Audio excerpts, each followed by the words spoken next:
Boa noite, galera! Como vocês devem estar vendo, hoje meio que está sendo gravado, né? Assim, que eu tô mais dia. Hoje está mais dia aqui, né? Geralmente eu tô mais, assim, soturna. Enfim, muito obrigada a vocês que estão aí assistindo mais uma edição do Pela Lente. Nossa convidada hoje já está aparecendo, né? Já vou apresentar ela aqui. Antes, eu queria lembrar a todo mundo que minhas redes sociais estão aqui na descrição para quem quiser, enfim, acompanhar, saber quem são os próximos convidados e tudo mais. Além do que eu sempre falo, nosso Pix, para quem quiser ajudar na produção de conteúdo com qualquer valor que você tiver aí, achar que eu mereço, né, galera? Seguinte, a nossa convidada de hoje, ela é maravilhosa, gente. Ela é babado, confusão e gritaria. Ela é diretora e editora na Agência Pública de Jornalismo Investigativo. Eu amo, eu sou muito fã. Ela trabalha com foco em direitos humanos desde 2001 e desde então recebeu 16 prêmios de jornalismo. Gente, aqui é Interfone, vocês percebam, quando é gravação, é várias coisas, vários acontecimentos. Minha irmã já atendeu, está tudo resolvido. Enfim, em 2018, ela publicou o primeiro livro, esse aqui, ó, Em Nome de Quem? A Bancada Evangélica e Seu Projeto de Poder. Foi premiado pela Biblioteca Nacional. É dele que a gente vai falar hoje, porque isso aqui tem... Quando ela escreveu, eu quero saber se ela já imaginava o buraco que a gente ia se enfiar. Ela vive atualmente em Berlim como pesquisadora convidada da... Agora vem meu momento. Eu jamais conseguirei, jamais. Latina América Institute. Ai, você vai me dizer, tá? Vou pedir para você estar me dizendo onde você é pesquisadora convidada, que meu alemão será algo terrível para todos nós. E ela é parte do International Research Group of Authoritarianism and Counter Strategies, aí já melhorei um pouquinho, da Fundação Rosa Luxemburgo de Berlim. Então, Andréa Dipp, bem-vinda, muito obrigada. E, enfim, vamos conversar aí sobre Brasil, bancada evangélica. Se você puder dizer para a gente onde você é pesquisadora convidada, vai estar ajudando bastante também. Olá, obrigada a você pelo convite. Você pode falar Instituto de Estudos Latino-Americanos. Pode ser em português. Sim, aí já deu uma ajuda boa. Já deu uma ajuda boa. Seguinte, Andréa, eu sempre gosto de, antes da gente entrar na pauta para a qual o convidado foi chamado, de saber um pouco da vida pregressa, da infância, enfim. Eu queria saber, então, um pouquinho da pequena Andréa e de como que você foi parar no jornalismo, né? E, mais precisamente, no jornalismo investigativo. Tá, sua biografia para mim agora aqui. Só simplesmente assim, a gente tem um total de 15 horas para isso, né? Que eu sou velha, né? Você sabe. Eu nasci e cresci em São Paulo. Meu pai é arquiteto, minha mãe fonoaudióloga, tenho um irmão. Não sei o que mais eu posso dizer da minha infância. Estudei metade. Uma coisa interessante é que eu estudei até a quarta série. Na minha época era a quarta série, porque, como disse, eu sou velha. Eu estudei até a quarta série no colégio da Fátima Freire, que é filha do Paulo Freire. Então, eu tive um contato assim desde pequena com esse mundo.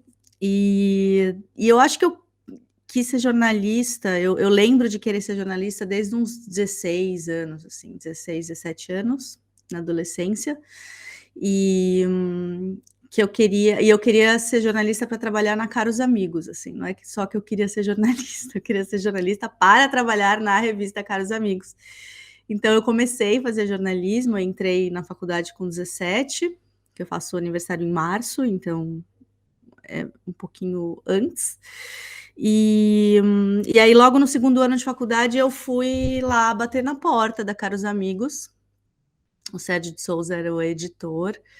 Uma pessoa com objetivos. Com objetivos. Bem traçados. Sim, em alguma área da vida a gente tem que ter, né? Acho que no caso minha, no trabalho. E aí eu bati na porta da Caros Amigos e falei que eu queria trabalhar lá, e aí comecei o estágio lá. E daí lá eu conheci a Natália e a Marina, que são fundadoras da Pública, e o Tiago, que também hoje é diretor da Pública. Todo mundo se conhece da Caros Amigos, de mais de 20 anos, assim. Boa, não, bom demais, bom demais. São lugares muito bons, assim, né, de aprendizado, de estar fazendo trabalho. E aí, como que o universo da bancada evangélica entrou na sua vida? Veio de uma reportagem, surgiu o livro, né? Como é que foi isso, esse encontro aí com essa galera? Sim, o livro surgiu, na verdade, a gente a gente tinha na Pública um programa assim de financiamento coletivo, né, durante um tempo. A gente tem hoje ainda, mas a gente na época tinha um que as pessoas que participavam, elas poderiam ajudar a escolher as reportagens que elas queriam ler. E aí era por votação.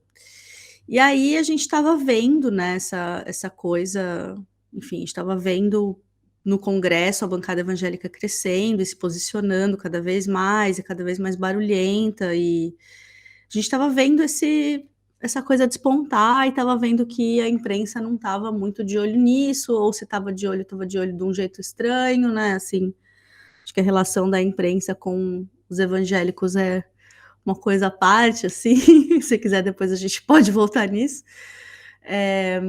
Mas então, aí a gente colocou essa pauta para votação, que era um pouco entender como se formavam esses líderes dentro das igrejas, assim, né? E qual era o posicionamento da bancada evangélica no Congresso Nacional.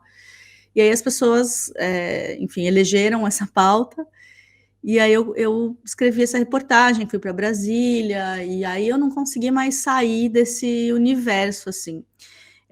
Uma coisa que eu não costumo dizer muito, assim, mas que também, claro que faz diferença, é que eu tive uma criação evangélica.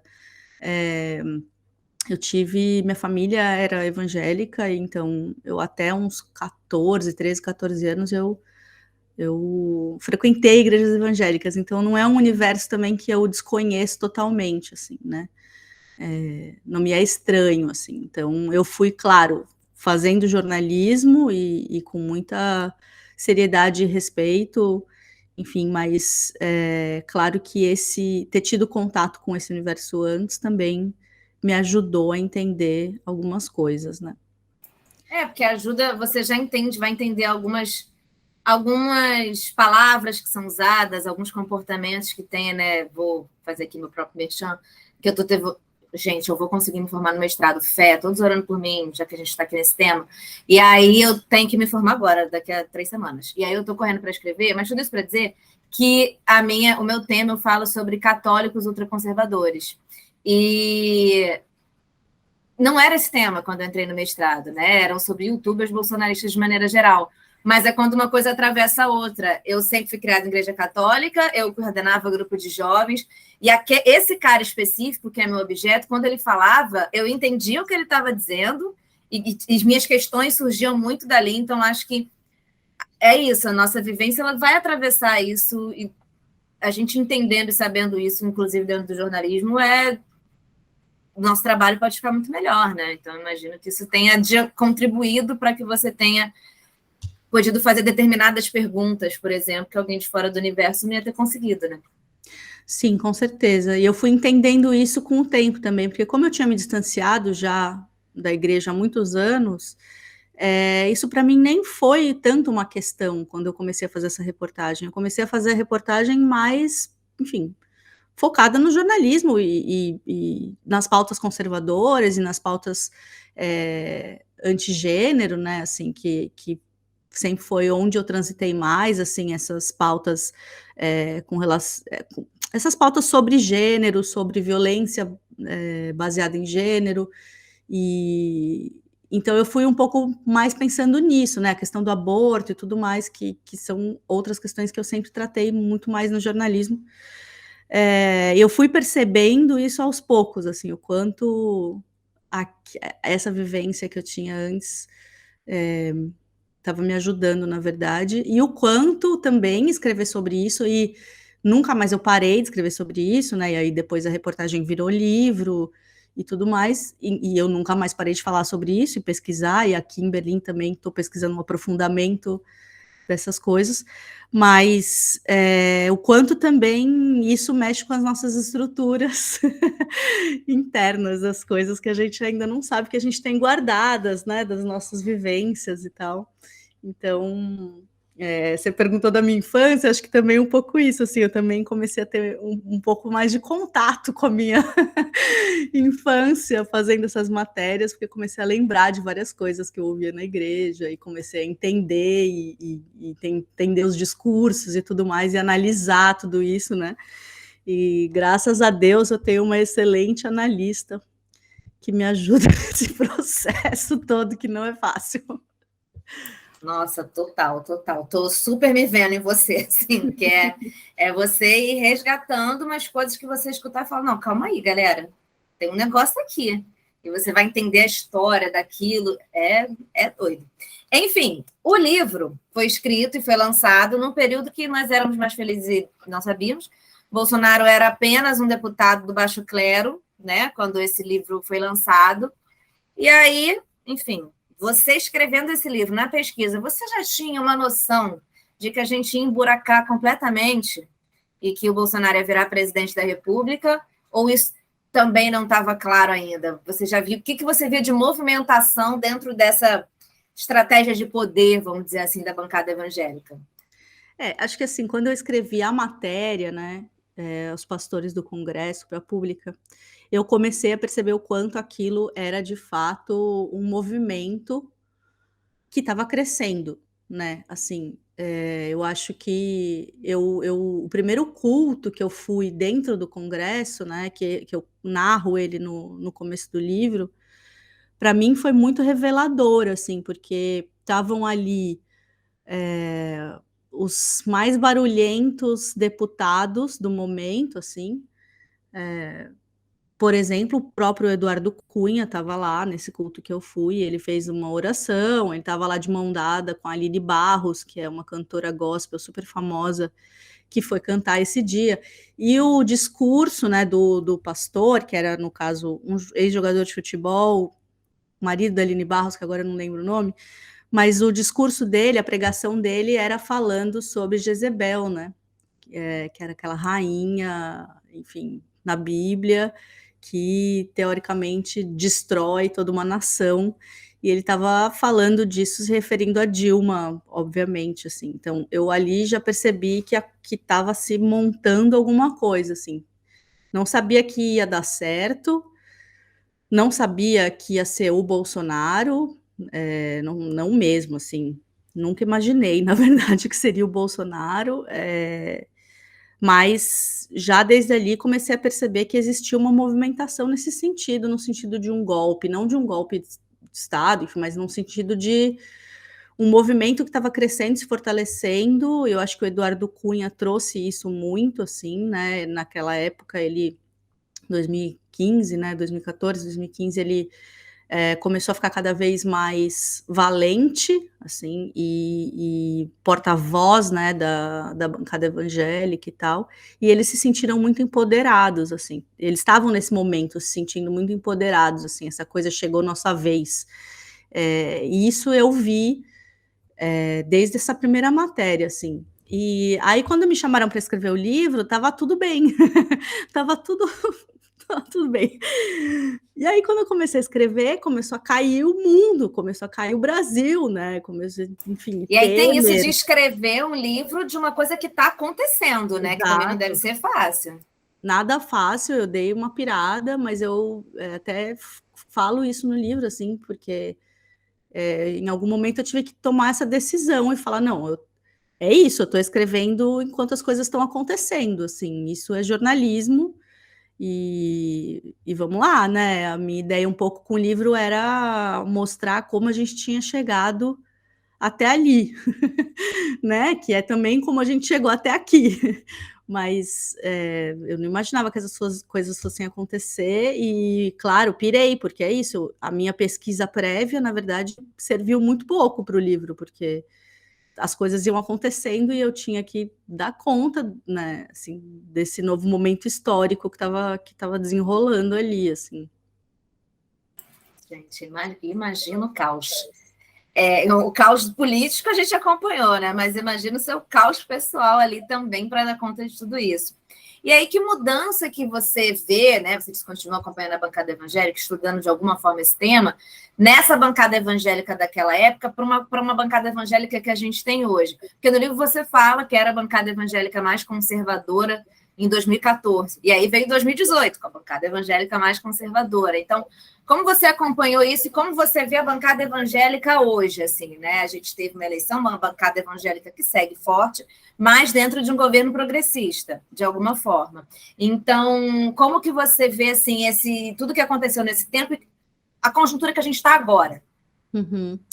É complexa, né, mas, assim, sobre a bancada evangélica, o que eu sei porque tem uma coisa que a gente costuma fazer, assim, jornalistas e pesquisadores, que é separar e olhar porque a Frente Parlamentar Evangélica, ela assusta, às vezes, um pouco pela quantidade de pessoas. Então, eu já li matérias dizendo que a Frente Parlamentar Evangélica estava com mais de 200 membros esse ano.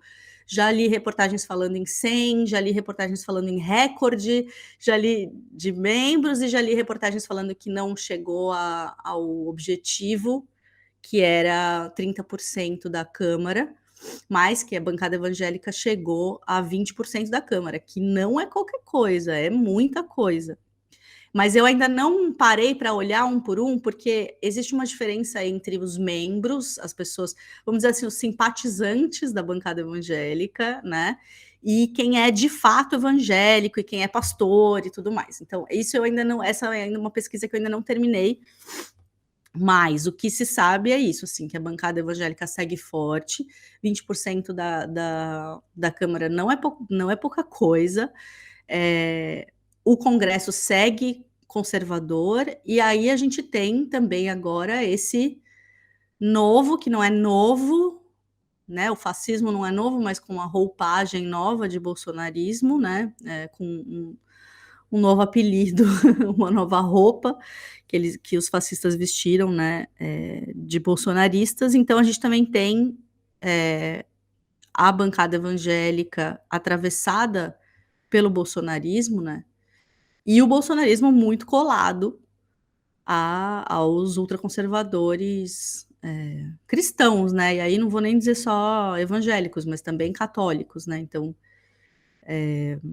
a gente tem agora essa junção, assim, né? Dessas coisas, assim. Acho que tudo isso tem mostrado pra gente, assim, tudo que a gente tem vivido, até o que a gente viveu agora, nesse começo de ano, esse susto, né? Mais uma tentativa de golpe que a gente teve. O quanto essas coisas estão mais coladas do que nunca, né? Então, isso, assim, ultraconservadorismo religioso, no nosso caso do Brasil, ultraconservadorismo cristão, colado com bolsonarismo, colado com fascismo, colado com neoliberalismo, tá assim um grande megazord, né? De coisas ruins. Enfim. E quando a gente fala em bancada evangélica, é isso, né, que você estava falando, são vários números soltos, porque são muitas nuances. Então, por exemplo, Benedita da Silva é evangélica, faz parte da bancada evangélica e sempre foi uma parlamentar progressista. Uhum. Com características evangélicas. Então, se você não é evangélica e um pouco mais progressista, você vai questionar algumas coisas. Mas, ainda assim, ela não compactua com grande parte das coisas. E tem a forma como eles também contam, a própria bancada evangélica conta os seus membros, né? Estou falando isso porque na última eleição eu trabalhei com o pastor Henrique Vieira, quem acompanha aqui sabe que eu já falei isso algumas vezes, né? Trabalhei na campanha, e aí logo que ele ganhou, teve um debate com o Sóstenes Cavalcante, não lembro se foi na CNN, onde foi. E um pouco antes, assim, teve um debate, inclusive recomendo, fui em êxtase naquele debate, mas o Sóstenes já tinha dado entrevista falando, eu estou contando com ele. O Sóstenes, que é o presidente da bancada evangélica, é evangélico, está aqui. E o Henrique falou, não quero, não preciso fazer parte de uma bancada evangélica para ter minha atuação parlamentar. Então, tem um pouco os números que são divulgados também, porque a bancada é evangélica, estou botando aqui. Nós podemos conversar, e aí essa atuação, né? Acho que tem que entender também o que são essas nuances dentro da bancada evangélica. Totalmente. E aí, né, você falou também da relação da proximidade com os católicos, isso eu também percebo muito, que é uma união em prol de pautas de costume, né, conservadora. Então, assim, como uma pessoa que já esteve muito tempo dentro da igreja evangélica, existe uma coisa da igreja católica, existe uma coisa de os evangélicos estão dominando, nós estamos perdendo espaço, precisamos conquistar fiéis. Isso é uma coisa que existe. Mas, ao mesmo tempo, existe uma necessidade de união em prol de pautas de costumes, que são a ideologia de gênero, que você fala no seu livro, a pauta do aborto e tudo mais. E aí, se você puder explicar um pouquinho para a gente os perigos que são da gente ter representantes dentro da Câmara que tenham um foco religioso tão grande, né? Lembrando que nós somos um Estado laico. Então, você cita algumas coisas, né, no seu livro, foco em costumes, nessa manutenção do status quo, de não vamos mudar e ser mais progressistas, porque o Brasil já está feito. Uma coisa que eu escuto muito é: o Brasil é um país conservador, vocês não podem querer impor essas pautas. E, de alguma forma, né? Então, assim, essa bancada evangélica representa uma parte considerável da população, realmente. Então, como é que você vê essa relação tão próxima, que é quase no mesmo lugar, entre uma atividade parlamentar de um Estado laico e a religião, os interesses religiosos? Eu acho que o que eu costumo dizer é que o problema não é o parlamentar ser religioso, né? Seja qual for sua religião. Porque é muito fácil entrar nesse discurso, né? Ah, mas você está perseguindo os evangélicos, ou você está dizendo que um parlamentar não pode ter sua crença, sua religião, e não se trata disso, né? De maneira nenhuma, assim. O grande problema é você fazer políticas públicas para a população baseado na sua crença pessoal. Isso num Estado laico não deveria acontecer, né? Então, as minhas crenças pessoais não podem balizar as minhas decisões enquanto um parlamentar para decidir políticas públicas, para aprovar orçamentos, para fazer projetos de leis que afetam toda a população. A população que, em uma parte, sim, compartilha da sua crença, mas outra parte da população não compartilha da sua crença. E quando a gente fala, por exemplo, não sei, na questão do aborto, a questão do aborto, claro que é sempre a mais complexa, a mais difícil de tratar, mas acho que não é impossível, acho que a gente pode e deve conversar sobre isso mesmo. Mas assim, e aí, tá bom, mas então a gente tem esse tanto de mulheres que tá morrendo, né? A gente tem esse tanto de mulheres morrendo por conta de abortos inseguros todos os anos.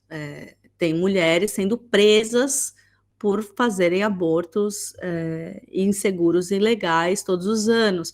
Quem são essas mulheres? Essas mulheres são mulheres negras, são mulheres pobres, são mulheres periféricas. Existe um recorte, enfim. E aí você não pode simplesmente fazer uma política pública ou fazer como, por exemplo, a nossa ex-ministra, né, Damares Alves, que queria, inclusive, proibir os casos em que o aborto já é permitido por lei no Brasil, né? O Brasil hoje permite o aborto em casos de estupro, em caso de anencefalia do feto e em caso de risco de vida, né, para pessoa gestante. Então, a Damares Alves, por exemplo, ela queria acabar com o aborto, inclusive nesses casos permitidos pela lei. Baseada no quê? Baseada em dados, baseada em ciência? Não, baseada nas suas próprias crenças pessoais, religiosas. Isso não pode acontecer, né, num Estado laico, assim. Isso não faz sentido acontecer num Estado laico. E essa conexão entre católicos e evangélicos, ela é uma coisa que tem se fortalecido muito, não só no Brasil, mas no mundo todo, nesses movimentos de extrema-direita, que é isso, né? De novo, são movimentos que se colam, né? Então, os católicos estão colados aos evangélicos, que estão colados a políticos e partidos de extrema-direita, que estão colados a movimentos e organizações da sociedade civil que são ultraconservadoras, todos eles sempre em torno das pautas de costume. E aí, junto com essas pautas de costume, né, na política brasileira, especificamente, se coloca outras coisas dentro do saco, né? Então, por exemplo, redução da maioridade penal era uma pauta que em determinado momento estava sendo defendida pela bancada evangélica, mas por quê, né? Assim, que sentido faz a bancada evangélica defender a redução da maioridade penal, assim? Mas é porque é isso, as coisas vão sendo colocadas no mesmo saco e é preciso entender também que, claro, os parlamentares que estão lá, eles representam sim uma parte da população, afinal eles foram votados, mas eles não estão ali somente pensando em defender os interesses dos seus eleitores, eles estão muito interessados também em defender seus próprios interesses, em conseguir poder, em conseguir privilégios, em conseguir concessões, né? E não só os políticos, mas os próprios pastores, como a gente viu durante todo o governo Bolsonaro, esses pastores de mega igrejas que iam toda hora se reunir com Bolsonaro e tiveram uma série de privilégios, né? Em gratidão ao seu apoio incondicional durante todo o governo, né? E antes a gente estava falando, você falou um pouquinho também da relação da mídia com os evangélicos, e fiquei muito interessada em ouvir sobre como a mídia tradicional trata os evangélicos, mas aí eu também pensei que os evangélicos têm um espaço muito grande na mídia de concessão pública, de evangélicos e católicos, né? Eu vejo, inclusive, emissoras católicas, emissoras em si, elas até existem, tirando a Record aí, que é uma coisa que é muito confusa na minha cabeça, emissoras católicas, tem Canção Nova, tem Rede Vida, tem TV Aparecida, que são canais de TV aberta, né? Então, aí passando o seu modo de ver o mundo também, e tem um público muito grande. Mas existe um espaço muito grande dos evangélicos também, em outras TVs, comprando seus espaços e tudo mais. Então, essa relação acaba tudo muito próximo, né? A bancada evangélica com espaço em TV e rádio. Rádio, sim, tem muita rádio evangélica mesmo, com sua concessão. E tem um aumento no número de fiéis, a gente vai acompanhando o crescimento no número de evangélicos no país, e tem uma projeção para daqui a muito pouco tempo passar o catolicismo no Brasil. Então, tudo meio que está conectado, né? Assim, então, se você puder falar um pouquinho para a gente, tanto dessa relação dentro do próprio universo evangélico, de bancada evangélica, espaço na mídia, o seu próprio espaço na mídia, e aumento no número de fiéis, e, paralelamente, como a mídia tradicional está tratando tudo isso, né? Sim, tá tudo conectado mesmo. Repare que eu faço perguntas simples, né, André? Eu pego, assim, perguntas simples para você responder. Coisa assim. Dá para escrever 5 livros só com as perguntas que eu fiz aqui. Café, chazinho de tarde da quarta-feira. Não, tá, deixa eu pensar. Porque, de fato, tá tudo conectado. Claro que o espaço de mídia que as televisões e rádios cristãs, porque é o que você falou, né? Se não me engano, o último levantamento que eu lembro, que era da professora Magali Cunha, inclusive mostrava que existiam mais... Inclusive, procurem Magali Cunha, é assim uma especialista maravilhosa na área. Minha fonte, uma das minhas divas. Ela mostrava que as emissoras eram mais emissoras católicas, né? Emissoras e rádios católicas do que evangélicas. Mas é isso, assim, eu tenho percebido nas minhas pesquisas pós-livro, e também olhando um pouco mais para fora do Brasil, assim, onde o Brasil se insere, mas também olhando para como esse tem sido um movimento que tem acontecido no mundo todo, assim, que, de fato, católicos e evangélicos, eles estão mais conectados do que nunca, assim, né? A gente passou de um momento que, se a gente for pensar, quando foi que o pastor da Universal chutou a santa? Faz pouquíssimo tempo, enfim, historicamente faz pouquíssimo tempo, né?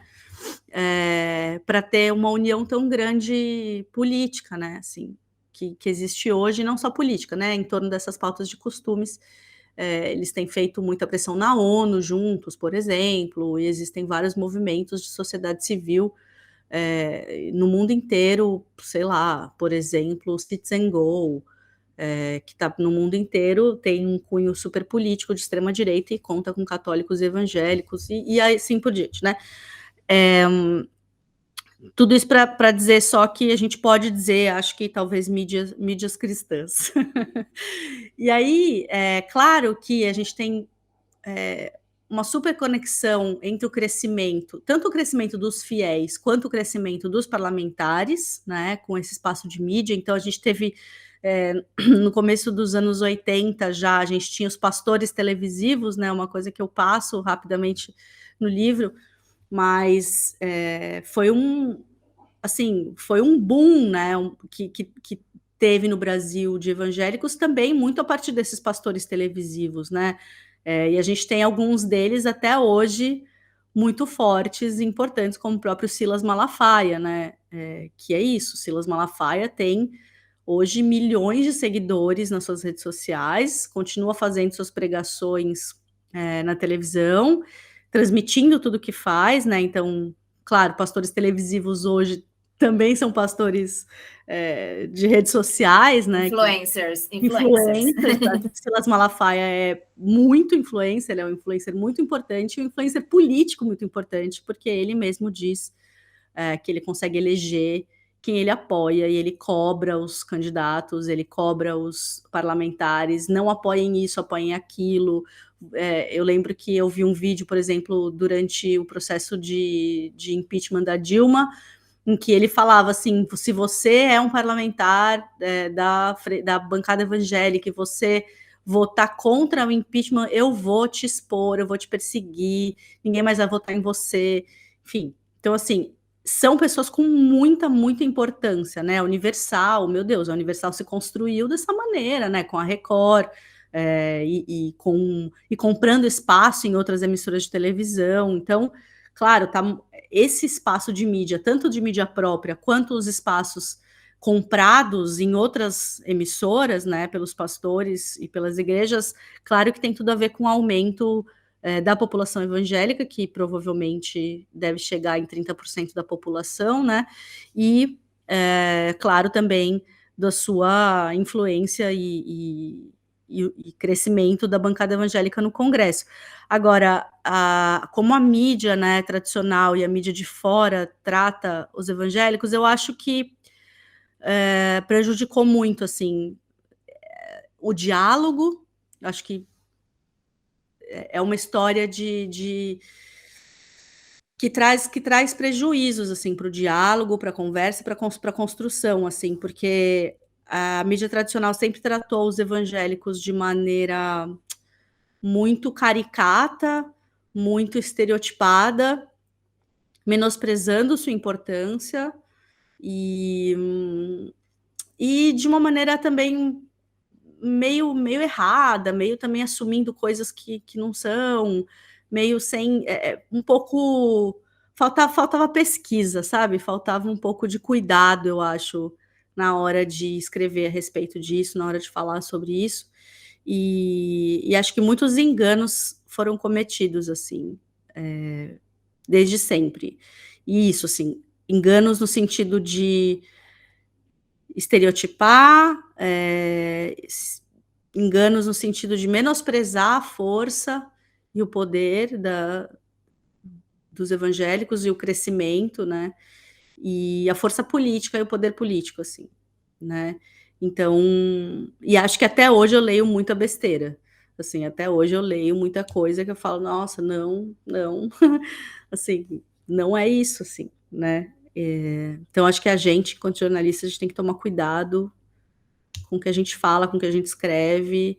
Não precisa ter opinião sobre tudo, não precisa falar sobre tudo. A gente pode não saber alguma coisa. Meu Deus, eu não sei muitas coisas que aparecem e bombam no Twitter todos os dias. Eu não vou comentar só porque eu tenho que comentar, porque é a pauta do dia. Não, a gente não sabe falar sobre tudo. É saudável não saber. É saudável vezes, entender, gente, né? Você tem uma opinião, pode guardar para você também às vezes. Às vezes você não tem opinião, às vezes você tem, você fala, às vezes é melhor silêncio. Não tem problema, guarda, gente. Exato, não tem problema. É bom, é saudável. Pensar 2 vezes antes de compartilhar suas opiniões. Para que você está fazendo isso, né? Por que você vai compartilhar isso, assim? Mas acho que isso no geral. Acho que já tem muito jornalista também que se sente na obrigação de comentar tudo, compartilhar tudo. Eu falo, gente, como que essas pessoas trabalham? Que horas que elas trabalham? Porque é tanto tempo no Twitter comentando tudo, tendo opinião sobre tudo. Então, enfim, acho que falta um pouco um fôlego, assim, sabe? Falta um pouco dar um passinho para trás, olhar com um pouco mais de calma para as coisas, para os fenômenos, assim. Eu sei que é muito difícil às vezes, mas eu tenho feito isso e eu tenho percebido que é bem valioso, sabe?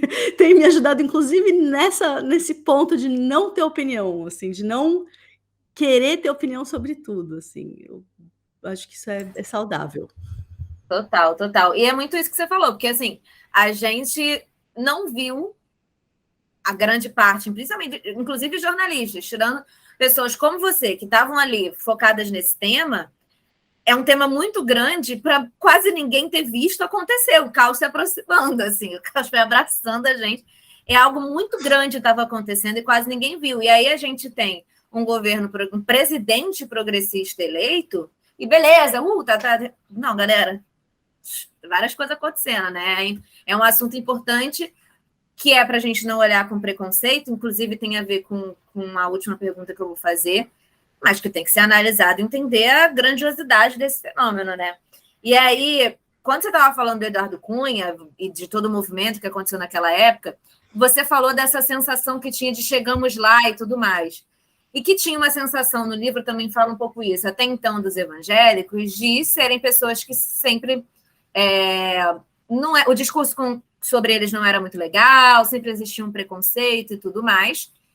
E, de repente, chegou nosso momento, vamos brilhar, agora a gente vai. Que é algo que foi procurado também, né? Houve todo um trabalho dentro das igrejas para que se chegasse aos espaços de poder. E conseguiram. E, né, todo o mérito com relação a isso.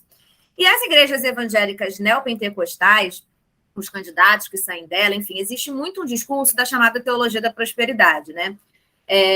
Que é um discurso que funciona muito em periferias.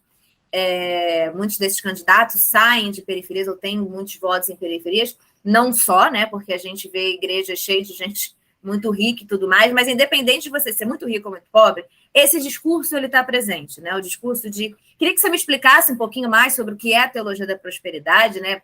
Para mim tem muito esse discurso de corra atrás e você vai fazer, mas dentro da igreja isso também conta muitas vezes com o quanto que você doa para a igreja e tudo mais, e o quanto que Deus vai te dar de volta, né, sobre isso. Então, me explicar um pouco o que é a teologia da prosperidade, por que nesses espaços ela funciona muito bem, né? E qual a problemática desse discurso chegar na institucionalidade, né? Por que ele é tão forte? Por que ele é tão poderoso? Eu acho que a teologia da prosperidade, ela funciona muito bem nesse momento que a gente vive de várias maneiras, assim, né? Eu acho que... Bom, o que é a teologia da prosperidade? Ela vem, de fato, com as igrejas pentecostais, neopentecostais, que dizem que você não precisa esperar o reino dos céus para viver bem, que você pode viver bem na terra, porque você é filho do rei. Então, você, como filho do rei, tem direito a regalias na terra. Então, você tem direito a um carro.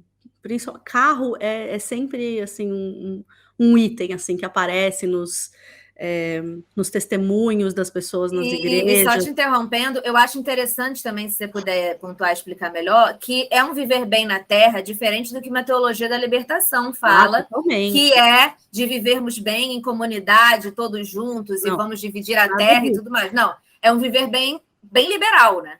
É um viver bem financeiramente, é um ser rico ou ser classe média ou ter bens. E você ser bem, não você ter bem, comunidade. Isso. Não, você ter bens de consumo, você ter acesso a bens de consumo, e é isso.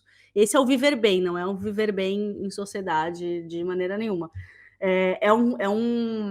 A teologia da prosperidade, ela é absolutamente colada ao neoliberalismo, né?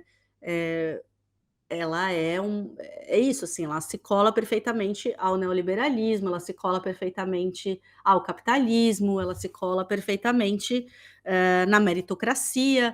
Então é isso, assim, é você conquistando. Então isso está presente de várias maneiras. Então, por exemplo, está presente nessa coisa de você ser empreendedor. Esse é um discurso muito, muito usado nas igrejas, inclusive para mulheres.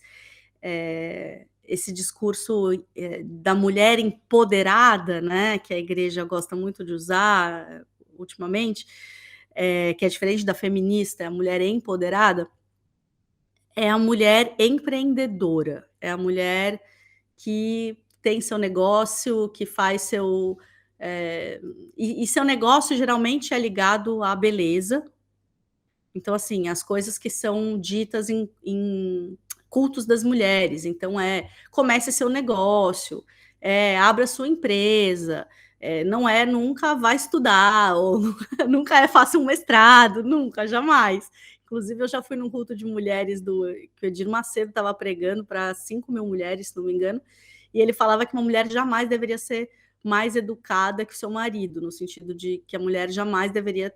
Por exemplo, se você tem um mestrado, você não pode casar com alguém que não tenha um mestrado, pelo menos, ou um doutorado, enfim, né? Assim, que a mulher não pode ser mais educada ou ganhar mais e tal que o marido. Então, tem um discurso muito do empreendedorismo nas igrejas evangélicas, tem tudo a ver com a teologia da prosperidade e tem tudo a ver com o neoliberalismo e com o capitalismo. E aí você tem esses exemplos de pessoas bem-sucedidas financeiramente, desses empresários que vão falar nos cultos, de mulheres. Eu lembro que na Renascer tinha um culto, eu não lembro o nome agora, mas era um culto para homens empresários. Então, só homens frequentavam, e homens empresários. Então, os homens iam de terno e sempre tinha alguém financeiramente bem-sucedido que dava ali o seu testemunho de como Deus ajudou a chegar naquele lugar, e ele também, por seu esforço. E aí tem e aí, lógico, por quê, né? Não é nada de graça. Então, mas para você conquistar tudo isso, você precisa acreditar no milagre, né? E você acreditar no milagre significa você fazer ofertas de sacrifício. O que são ofertas de sacrifício? Você dá mais dinheiro. Basicamente, você dá mais dinheiro do que você acha que você pode dar. Então, você se compromete, por exemplo, com carnês. Então, as igrejas têm carnês que você se compromete com tanto todo mês. E aí, cada oferta doação tem que ser essa, como você falou, né? Ela não dá para ser assim, isso aqui cabe para mim. Tem que ter um a mais, né? Tem que ser. Ela não é uma. Tem que ser difícil. Ela não é uma doação que você faz para ajudar outra pessoa. Então, não é uma doação que você faz, por exemplo, vamos ajudar os pobres, ou, sei lá, tal padre tem um trabalho, sei lá, Padre Júlio tem um trabalho incrível com a população em situação de rua, então eu vou ajudar, vou fortalecer o trabalho dele. Não tem nada a ver com isso. Tem nada a ver com isso. Tem a ver com eu vou doar a minha oferta aqui para a igreja, porque eu quero receber de Deus. Então, é uma negociação que você faz com Deus, né? Tem até, eu lembro de uma... Você estava falando isso, eu lembrei, tinha uma música na Renascer que era justamente, falava, dê e Deus te devolverá. Medida transbordante e tudo mais. Então, assim, que era uma música tocada na hora do dízimo. Quer dizer, é um negócio, é como se você investisse numa carteira de, sabe, dessas de investimento mesmo, assim, só que é com Deus, então não falha. Então você dá ali seu dízimo e Deus vai te devolver. E se falhar é porque você não fez direito, você não acreditou você não fez direito, você não acreditou, você não deu sua oferta de sacrifício, na verdade, você tinha que dar mais. E cada oferta tem um nome, então oferta de Gideão, sacrifício de Jacó, sacrifício de, sabe, oferta de Daniel. Cada uma tem um nome, você vai somando essas dívidas com a igreja. E é isso, assim, basicamente, tudo isso é um pouquinho do que é a teologia da prosperidade. Muito doida, né? Porque a gente que está de fora parece uma grande loucura, mas funciona muito bem, assim. E é isso, principalmente quando você está falando com pessoas em vulnerabilidade ou num país em crise, né? E tudo mais, isso funciona. Gente, eu acho assim... Enfim, eu não... É aquela hora de eu não dizer o que eu penso e guardar para mim. É isso. É aquele momento, porque senão o advogado tá caro. Seguinte, a gente tem 2 quadros aqui que a gente sempre faz. Eu falo as minhas e geralmente convidado também. O primeiro é uma notícia da última semana que tenha te marcado de alguma forma, positiva ou negativamente. Não precisa ter a ver com o tema, mas se tiver também não tem problema. Pode começar. Eu acho que a notícia que mais marcou, provavelmente todos os brasileiros, né, nessa última semana foi sobre a desnutrição das crianças Yanomamis, né? Eu acho que isso assim, é tão triste, é tão horrendo, é tão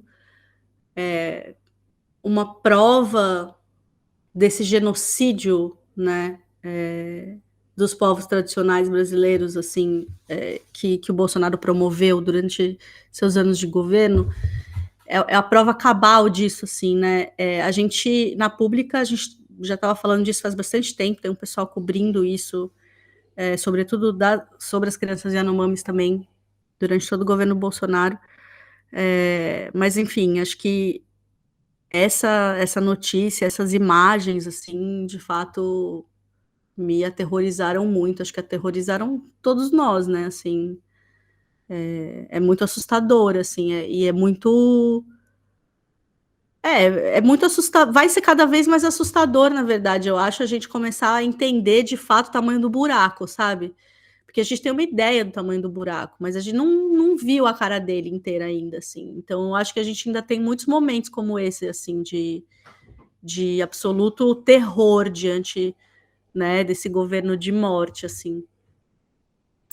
E, enfim, é tudo muito. Tudo ganha contornos ainda mais bizarros quando a gente pensa que, teoricamente, Damares tinha todo um trabalho com indígenas, né? Tenho aqui toda uma relação, meu Deus.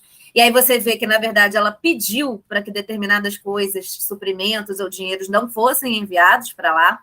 E aí tem uma reportagem do Globo de hoje que tá como Bolsonaro, que tem a ver com o nosso tema. Como Bolsonaro gastou os recursos da saúde indígena. A ONG evangélica ganhou 872 milhões de reais. Missão Caiuá estar a serviço do índio para a glória de Deus. Recursos para a saúde indígena podem ter sido usados até para contratar empresas aéreas de garimpeiros. Então, assim, as coisas se misturam de tal maneira que é isso, assim, se a gente não está observando sempre, quando o monstro aparece, a gente toma um susto muito grande de como essas coisas aconteceram e a gente não estava vendo, assim. Porque, de alguma forma, elas estavam acontecendo, né? E por que a gente não soube, né? Assim, a gente precisou demorar tanto. É muita doideira. E aí a minha notícia é, enquanto tudo acontece, na verdade eu poderia citar várias coisas, como, por exemplo, uma semana ótima para a gente odiar homens, né? A gente tem aí Daniel Alves, Mas tem o sempre ator... né? Sempre é. Eu poderia passar a falar isso em todos os programas. Eu tenho desde o Daniel Alves até o rapaz que largou a esposa, que estava sem tempo para ler um livro, e com uma neném de 4 meses. A gente pode odiar homens em vários momentos, com vários temas. Mas o homem que eu escolho odiar todos os dias é Bolsonaro. Porque o que acontece? O Bolsonaro, ele tá com problema financeiro, né, galera? Que assim, acabou o dinheiro, o PL disse que só paga ele se ele voltar para o Brasil. Eu tô achando que nem assim, porque o PL já está desistindo dele. Então, ele fechou o quê? Palestras. Ele fechou 10 palestras, $10 mil cada, e ainda vai escrever um livro. Eu te pergunto como, tá? O que eu jogo aqui para vocês é como vai ter palestras e como que vai ter livro. O livro dá para ele mandar para outra pessoa escrever, a palestra ele mesmo vai ter que falar. Então, realmente, vocês pensem aí como isso vai acontecer. O fato é, $10 mil palestra. Eu estou aqui, né, lutando todos os dias para ganhar os dias, podia estar dando as palestras, mas Bolsonaro está dando palestra. Ninguém mandou, não fui presidente da República. É isso. Ai, gente, me exaltei, perdão a todos.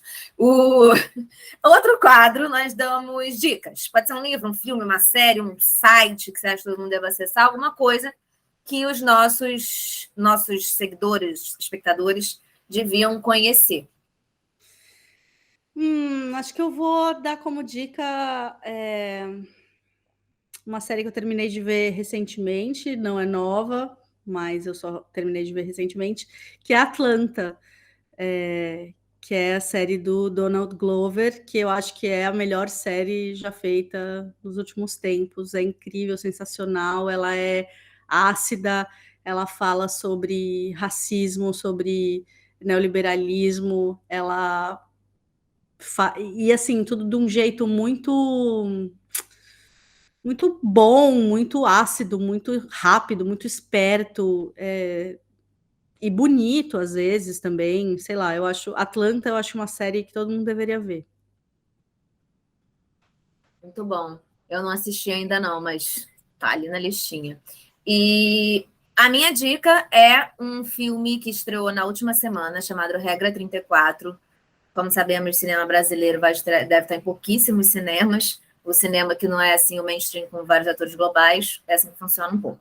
Mas ele está em algumas salas de cinema e espero eu que em breve chegue algum streaming para poder chegar para todo mundo. O Regra 34 é um que eu queria ter feito vídeo, mas enfim, como eu disse no começo, eu preciso me informar. Então, assim, estou focada em escrever minha dissertação em 2 semanas, acabar tudo. E aí, Regra 34 é um filme que conta a história de uma mulher, ela é advogada, ela acabou de entrar na Defensoria Pública, está fazendo um curso de formação que tem para quem passou no concurso e tal. E ela sempre pagou os estudos dela e tudo mais com. Não é pornografia na internet, mas ela, enfim, trabalhava com a internet, com sensualidade, e se mostrava e ganhava ali. As pessoas faziam desafios e tudo mais. E ela começa a se interessar. É muito interessante esse filme, porque ele vai entendendo quais são os limites do prazer. Tem limite, não tem limite. Então, tem algumas características que algumas pessoas, os seguidores, começam a pedir algumas coisas, e ao mesmo tempo que um lado dela se sente ferido, do outro lado fica com muito tesão de fazer aquilo, né? Então, e paralelo a uma vida em que ela está lá na Defensoria Pública, e o trabalho dela na Defensoria Pública também mexe muito com ela, afinal de contas, ela é uma mulher preta e lida com questões que, para ela, imagina, se para toda mulher transcende, como um caso de transpassa, uma mulher como é o caso de agressão, né, violência doméstica, ela lida com um caso desse, então, assim, e aquilo mexe muito com ela, paralelamente, ela tem essas na vida pessoal dela, né? Então é um filme que passa por muitas nuances do ser mulher, né? E principalmente do ser uma mulher preta no Rio de Janeiro, com ensino superior, mas que tem os seus desejos. Então teve a coletiva que a princípio era apenas uma mulher, né? E aí não tinha assim, vai ser. O filme não focava se era uma mulher preta ou não. Mas a partir do momento que a atriz foi escolhida, que é a Sol Miranda, a Sol, que é atriz e também foi candidata aqui no Rio, eu conheci ela na política como candidata, vereadora, depois deputada estadual. Ela, a partir do momento, isso ganha outros contornos em como que você vai repassar certas coisas, porque muitas das coisas que estão tratando ali de prazer também passam por violência, né? Essa relação do prazer dentro da violência no sexo. Então, como que isso ia ser tratado em cena? É bem interessante, é um filme muito interessante que eu saí do filme assim, não sei o que eu achei. E voltando para casa no ônibus, começaram a surgir várias coisas assim que o filme vai te trazendo de reflexão, sabe? Não é de cara que você sai assim cheio de opinião, não. É um filme que você vai digerindo, assim, né? Então, Regra 34, queria recomendar este filme. Não vou conseguir fazer o vídeo, então achava que é importante eu levar essa recomendação para algum lugar, então tá aqui. Enfim, obrigada, Andréia. A gente chegou aqui no final da nossa entrevista.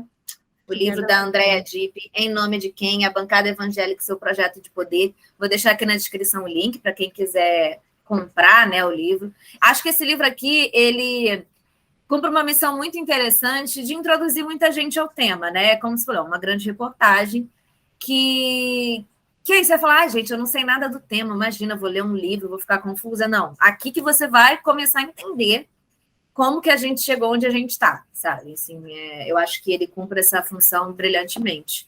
Obrigada mesmo por ter tirado um tempinho aí do outro lado do oceano para conversar aí comigo, para a gente falar de um tema que é isso, é tão importante, é a nossa vida todos os dias. Sim, obrigada a você, foi ótimo papo. É isso, gente. Ó, lembrando também aqui na descrição do vídeo tem as minhas redes sociais, tem também o Pix, se você quiser ajudar nessa produção de conteúdo com algum valor que for melhor para você. E é isso. Beijos e até semana que vem estaremos aqui.